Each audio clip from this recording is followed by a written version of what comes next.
11 minutes into the first drink, she has already priced you, not your bank account. She does not care about your bank account, and that is the first thing you have wrong. She cannot see it, she cannot verify it, and in a country where men have lied about money for 40 years, an unverifiable number is worth nothing to her. She priced something else entirely, and the number she arrived at has almost nothing to do with what you paid for dinner. I am Alma. I am Colombian.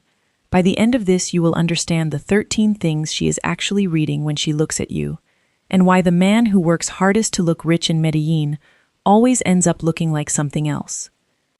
Before we continue, please subscribe to my channel so you do not miss any future videos. Let us start with the question that makes every American man's shoulders go up. She asks what you do for a living, early, sometimes before she has your last name. You hear an interview. You have spent 4 years on American apps where money is the thing everyone is measuring and nobody will say out loud, so a direct question about income registers as an opening move, the first step of something being run on you. You go vague, or you go big.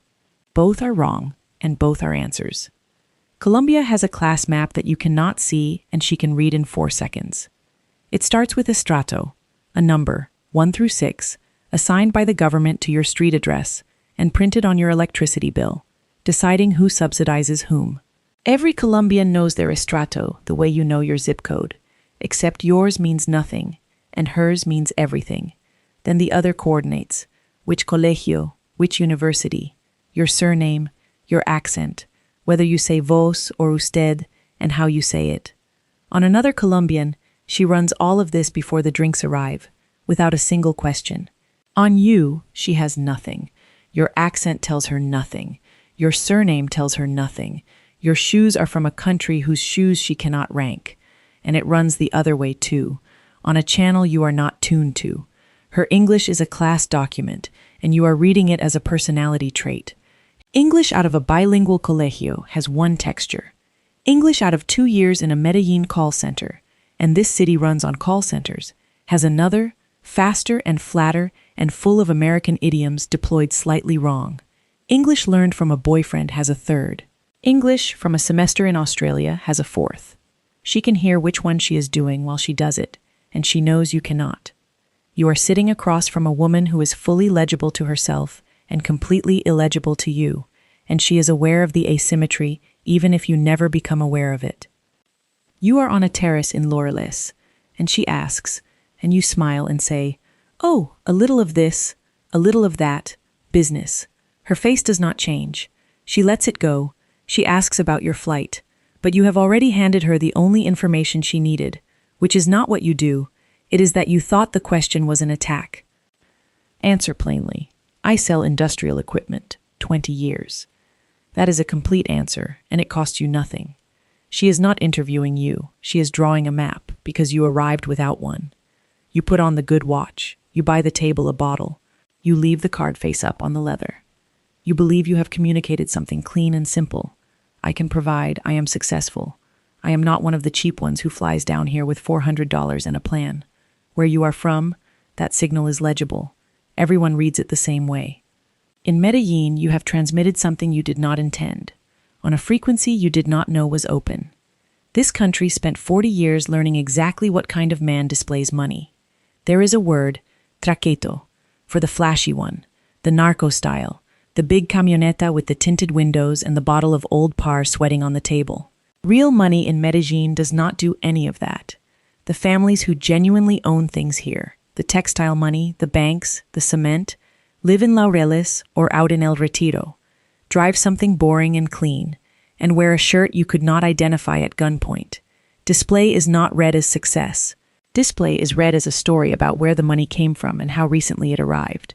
You order the Old Par because you saw another table order it. The waiter is delighted. The men 2 tables over glance up. She notices, and what she notices is not the bottle. It is that you looked around the room before you ordered it. Take the watch off. Order the aguardiente.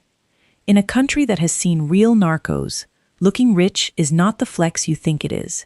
It is a confession. She watches how you speak to the waiter, the doorman, the man on the rappy motorcycle standing in the rain with your food. You think you are earning points? Be polite, Be a good guy. She will notice you are a good guy. That is the American frame. Kindness as a personality trait she is grading, like a nice thing about you, alongside your job and your height. She is not grading kindness. She is locating you. Class here is performed downward. That is the entire mechanism. That is how we are read. If the waiter calls you doctor, understand that in Colombia this does not mean physician. It means, I have placed you above me, and it is not a compliment. It is a position being offered. What matters is what you do with it.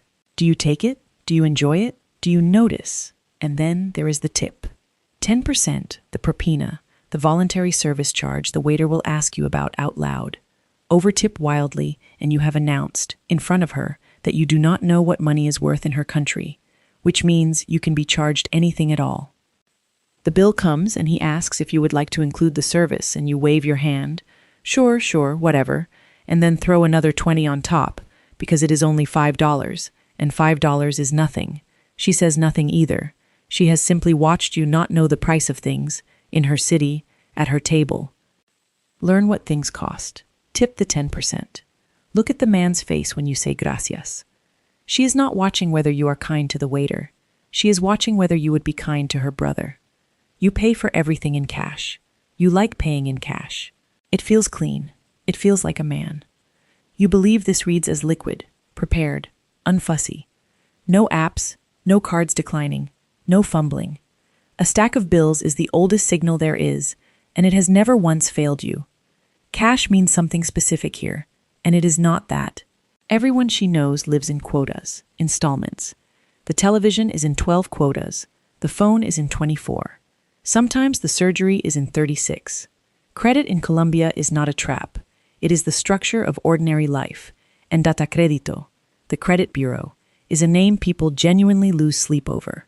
So a man with a fold of cash is not reading as wealthy. He is reading as one of three things: a man without credit, a man dodging the 4x1,000, a real tax on every bank transaction, which is exactly why people pull cash out, or a man who would prefer there be no record. None of those three are what you were going for. You peel bills off the fold at the bar, and 200,000 pesos looks enormous in your hand. It is $50. She is not looking at the money. She is looking at the door, and at the two men who came in behind you, and she is doing arithmetic about how far away you parked. Use the card. Carry what you need for the night and nothing else. A fold of cash in a Medellín bar does not say rich. It says findable. You set your phone face down on the bar table without thinking about it. You have done that 10,000 times. It is not a gesture. It does not even rise to the level of a decision. The phone is simply somewhere, and the somewhere is the table, and there is nothing in your body that flinches about it. That phone costs 2 to 3 times here what it costs in Ohio, because of import duties. Priced in pesos, it approaches a year of minimum wage, and minimum wage in Colombia is roughly 1,300,000 pesos a month, which is about $300. Half the people in that room bought theirs in 24 quotas and have 11 left to pay. And there is a phrase in this country: no dar papaya. Do not give papaya. Do not hand the world the opening. It is the closest thing Colombia has to a national commandment. We absorb it before we can read, and you just broke it on a table in front of her. She reaches over and slides the phone toward you, into your side of the table, without a word and without breaking the sentence she is in the middle of. You think it is affection. It is not affection. It is a reflex. Put it in your front pocket, and notice that she moved it. She did not move your phone because she wants it. She moved it because she has seen what happens next. She notices your passport, not the money in it, the document. You have never in your life thought of your passport as an asset. It is a travel document. It lives in a drawer with the spare keys and the old chargers, and the only feeling it has ever produced in you is mild annoyance about the renewal fee. A United States tourist visa costs around $185, non-refundable, with a wait that has run into months, and a rejection rate that is not small. Being denied is an ordinary life event here. You save, you pay, you take the day off, you get 4 minutes at a window, you get told no, and you never find out why. Half the women you will meet have that no in their history, or their mother does, or their brother does, and it cost him the job. Your passport is the largest asset in the room, and you carry it like a receipt. You mention, in passing, that you fly home in 3 weeks and come back in September.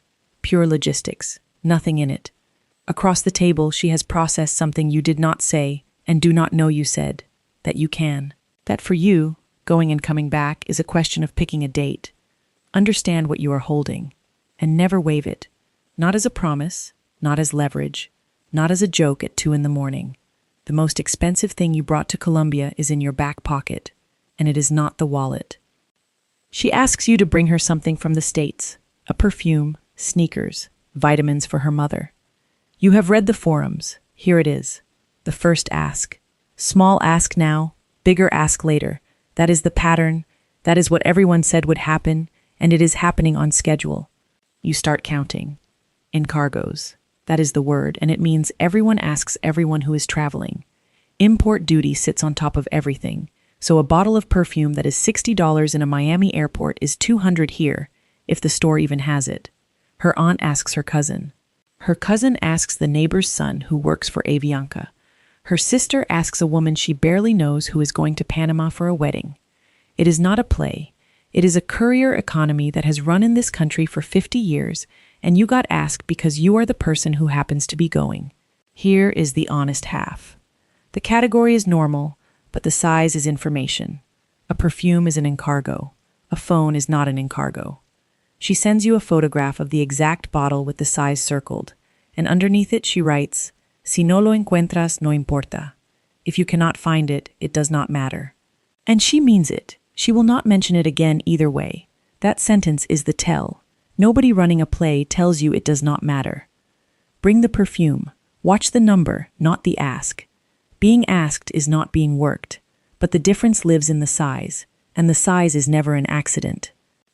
Tell me honestly, how many of these have you done without realizing? Leave it in the comments. I read all of them. She asks about your house. Where do you live? Is it big? Do you live there alone? You hear an appraisal, so you answer with an appraisal. Square footage. The yard. The year you bought it. What the neighborhood has done since. You are answering with numbers because you assumed the question was about numbers, and you are being very careful about which numbers because you think you are being measured. Familia here is not a category of your life. It is the operating system your life runs on. She is not asking how much house. She is asking who is inside it. Is there an ex-wife with a key? Are there children? And where do they sleep? And when did you last see them? Is your mother alive? And if she is alive, why is she not in that house? A 30-year-old professional woman in Medellín lives with her parents, and not one person thinks less of her, because it is not failure. It is simply the structure. So when you say, "I live alone, always have, just me and the dog," you think you have said independent. What arrives on her side of the table is closer to unattached in a way that has no explanation yet. There is a second layer here you will walk straight past. She mentions, offhand, that there is a woman who comes to her mother's apartment on Tuesdays. You hear servants, and your American brain files it under wealth, and you are wrong by a wide margin. Domestic help is ordinary from a strato 4 upward, and the entire signal lives in a gradient you cannot perceive. Por días, by the day, 1 day, 2 days, versus interna, who lives in the back room and has since before she was born. Those are different planets. She told you Tuesdays. Tuesdays is the whole sentence, and you did not hear a word of it. You show her a photo. 4 bedrooms, granite, empty. She scrolls. She says, "Que linda," and then she asks who cooks. You laugh. She was not joking. Answer with people. The house is not the answer to the question she asked. You told her the square footage. She asked who eats there on Sunday. You come down for dinner in cargo shorts, running shoes, and the t-shirt from a 10K you ran in 2019. Where you are from, this can read as a man secure enough not to perform. Unbothered. Nothing to prove. Some of the wealthiest men you know dress worse than you do, and you have spent 30 years watching that be true, and it made you comfortable. None of it translates, not 1% of it. We dress arreglado, put together, assembled, done. And this has nothing to do with money, which is precisely why it lands so hard.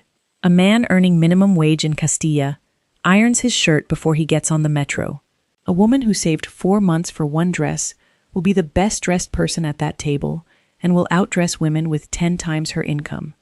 Being arreglado is not display, it is respect made visible, and what it says is, you were worth the effort, which means arriving in chanclas, flip-flops, has also said something. It said the sentence in reverse. And while you are misreading her appearance in one direction, you are misreading it in the other. You look at a woman in Medellín who has clearly had work done, and you run the American calculation, which says surgery equals money, which means either she has it or a man gave it to her, and either way you have learned something. You have learned nothing. Half of it is in quotas. 36 months, a clinic in Envigado with a payment plan and a WhatsApp reminder, financed by a woman on a call center salary the same way you financed a truck. It is not evidence of wealth. It is evidence of a country where the body is understood as something you invest in, on credit, like anything else. Reading it as a price tag tells her something about you and nothing about her. She has been getting ready for 2 hours. The nails were done Thursday, for this. The hair. The dress she has been thinking about since Monday. She opens the door and you are in shorts and Crocs and you say you look amazing. And you mean it. Completely. You have never meant anything more. She smiles. And it is a real smile. And something small has closed anyway. Iron the shirt. Wear the shoes. It costs you nothing, and that is exactly the point. Where you are from, dressing down means you have nothing to prove. Here it means she was not worth the iron. She notices where you chose to stay, not what you paid, the neighborhood. You picked El Poblado because it came up first. It photographed well, it had reviews in English and rooftops and a Starbucks, and every article you read said it was the safe part. That is a reasonable decision made with the only information available to you. Poblado is where foreigners are farmed. Not robbed, not endangered, farmed. Dual pricing, English menus with a different number on them, an entire economy engineered to convert your confusion into pesos, staffed by people who have met 400 of you this year and can predict your next sentence. A man in Poblado has announced that he found Colombia through an algorithm. Laureles says a person told him that he knows somebody here. Envigado or Sabaneta says he has come more than once and stopped needing the rooftop.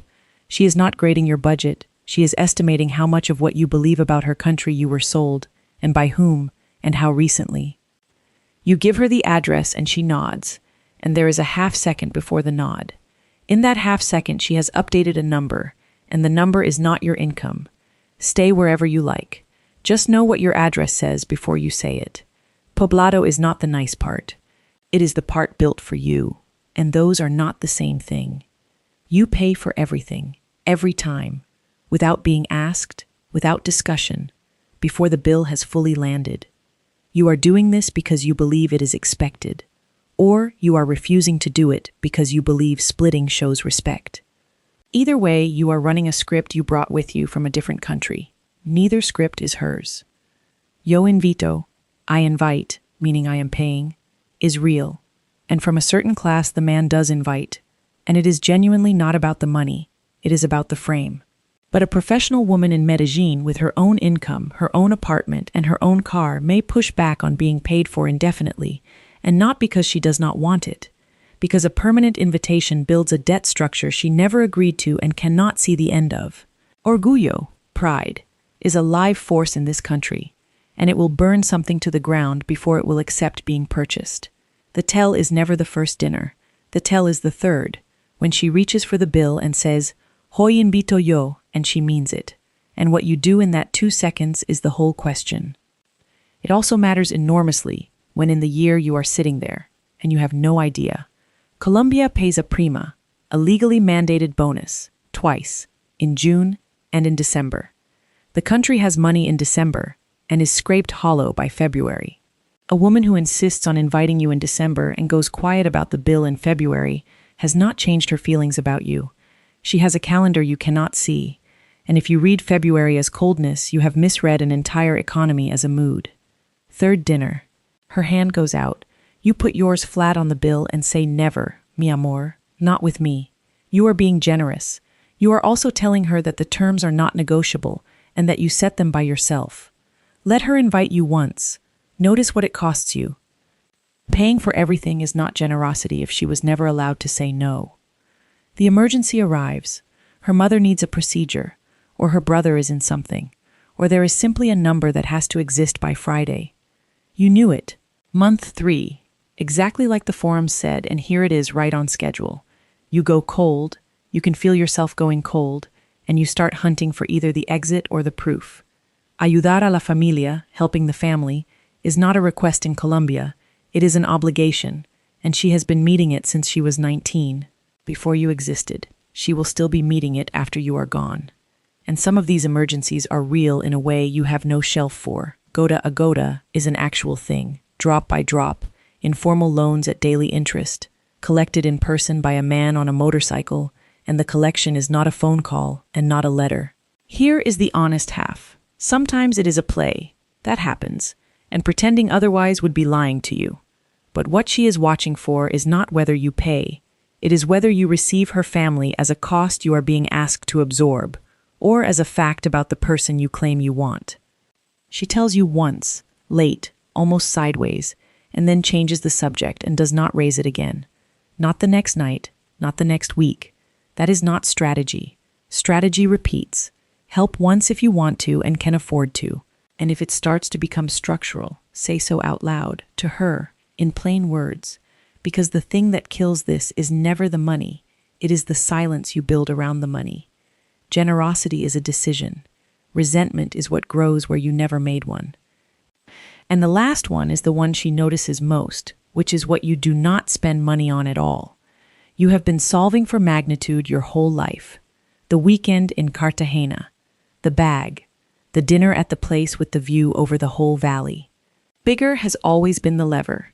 Bigger has always worked. And when something is not working, the answer has always been bigger. Detalles, details, are the small daily attentions that count as love here. And they are not the consolation prize for men who cannot afford Cartagena. They are the actual currency, and they cannot be faked or delegated, which is exactly why they are worth more. The message at 8 in the morning. Knowing her sister's name, and that the sister defends her thesis on Tuesday, and asking on Tuesday. Bringing the arepas from the specific place, not the good place, the specific one, the one she mentioned in passing 11 days ago. Cartagena costs you money. Remembering the sister costs you attention, and attention is the only thing in your possession that you cannot outsource, wire, expense, or upgrade. You spend $2,000 on the coast, and she loves it. She really does love it. That is not a trick. She is not pretending. 6 weeks later, she is telling her best friend about you, and she does not mention Cartagena once. She mentions that you asked, unprompted, how the thesis went. Send the message at 8. Learn the sister's name. Money buys the weekend. Attention buys the 6 weeks after it. Look at what she was reading. Across all 13. Not one of them was your balance. The watch, the cash, the bottle, the rooftop, the weekend on the coast. Every single place where you deliberately signaled wealth, it cost you something. And every place where she got real information, you were not performing at all. She read the phone you did not guard, the shirt you did not iron, the half second before you answered a simple question. The thing you had decided did not count. The reason is not romantic, and it is not mystical. It is arithmetic. In a country where men have claimed, displayed, and lied about money for 2 generations, what a man says about his money is worth 0 as data. It has no predictive power. It never has. Militia indigena, the instinct to read what sits underneath what you are being shown, is not cynicism, and it is not an insult to you. It is an adaptation, and it is the most valuable thing anyone here owns. She stopped listening to what men say about money and started reading what money does to them. That is the entire skill. She is not measuring the resource. She is measuring your relationship to the resource, because that relationship is the thing that will eventually be pointed at her. She is not trying to find out how much you have. She is trying to find out what you become when you have it. And when a man finally understands this, you can watch it happen to him. He stops arriving with a case to make. He stops running the audit on whether he is being worked, which, and nobody tells him this, is the exact posture that guarantees it, because a man who has decided he is a target treats a woman like an adversary, and given enough months she will become one. He gets quieter. He starts asking about the sister. He notices, somewhere around week 5, that he is not tired anymore. An entrega, the total surrender she gives once, and only once she is completely certain, was never available to the man who was auditioning. It is only ever available to the one who stopped. Creating these videos takes real time alongside my full-time work, so if you are getting value from this, please support the channel by subscribing. It tells the algorithm to show this to more men who need it. See you in the next video.